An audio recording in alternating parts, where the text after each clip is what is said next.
विजयदशमी है ना, तो विजयदशमी पर आज दशहरा आ गई, तो दशहरा की जो आपको बहुत बहुत शुभकामनाएं दशहरा की।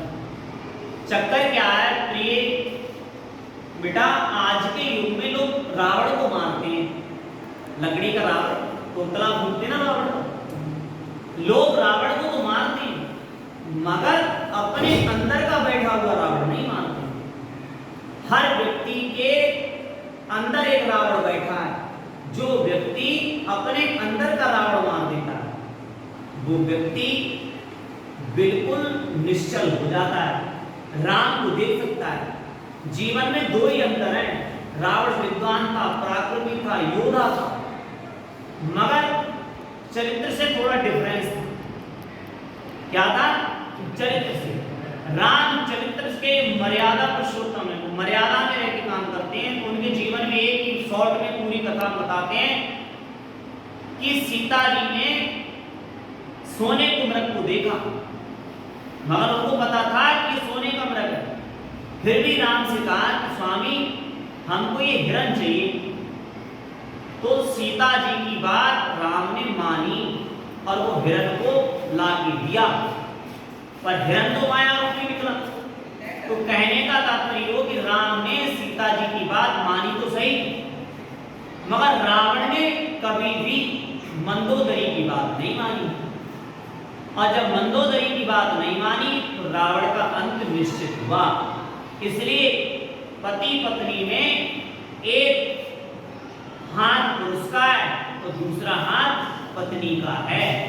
आप अपने परिवार में अपने परिवार की बात अवश्य माने।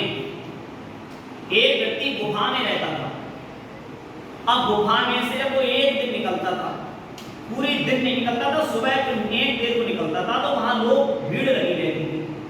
चक्कर क्या था, उसको देखने से सारे लोगों के दुख दूर हो जाते थे, किसी का कोट ठीक हो गया, किसी का कुछ ठीक हो गया, मतलब सब ठीक हो जाते थे उसको देखने से। अब तो वहां भीड़ और लगने लगी, तो वो गुफा में से एक ही दिन निकलता था। एक दिन इतनी भयंकर भीड़ हो गई, और जब वो निकल के आया उसने भीड़ को देखा तो अचंभित हो गया।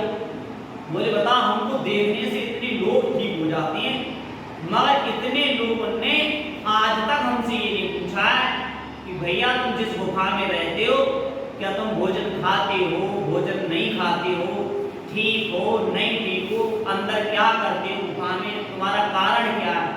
किसी ने उस व्यक्ति से उसके बारे में नहीं पूछा। सारी पब्लिक जो उसके दर्शन करने आती थी वो सिर्फ स्वार्थ के करने आती थी कि हमको ठीक होना।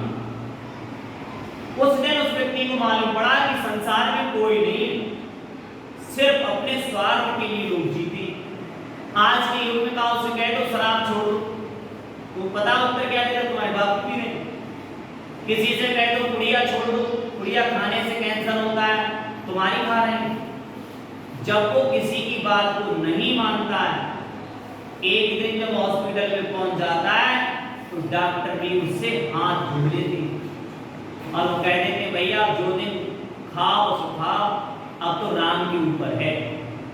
तब उस व्यक्ति के जीवन में आता है, अगर हम किसी की बात को मान लेते तो आज हम ठीक हो जाते। इसलिए अपने गुरु की मानो, अपने माता पिता की मानो, अपने से बड़े की हर बात मानना चाहिए। हवन होते नौवीं वाले दिन सब आम की लकड़ी तोड़ने के लिए गए, आम की।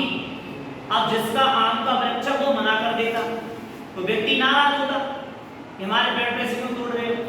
अब आज के जमाने में किसी व्यक्ति से ये कह दो भैया एक आम का पेड़ तुमको लगाना है, वो नहीं लगाएगा। लकड़ी प्रिय है उसको, समय आने पर चाहिए सब चीज, मगर वो जीवन में एक आम का पौधा नहीं लगाता है। क्यों नहीं लगाता है? क्योंकि उसको करना कुछ नहीं, जब आवश्यकता होती है तो दूसरे के लिए भागता है। इसलिए जीवन में जब तक जीवन जियो तब तक एक वृक्ष लगाकर ही जीवन से जाना चाहिए। कम से कम जब आप हिसाब किताब होता है ऊपर, तो ये तो कह लोगे कि हमारा जीवन में एक वृक्ष लगा के आए। और जो व्यक्ति वृक्ष को तैयार कर देता है लगाकर, वो वृक्ष जब तक अपने जीवन में रहता है, विशाल हो जाता है, तब तक तुम्हारे परिवार को, तुमको छाया भी देगा, आम भी देगा, लकड़ी भी देगा और दुआ भी देगा। इसलिए जीवन में एक वृक्ष अवश्य लगाना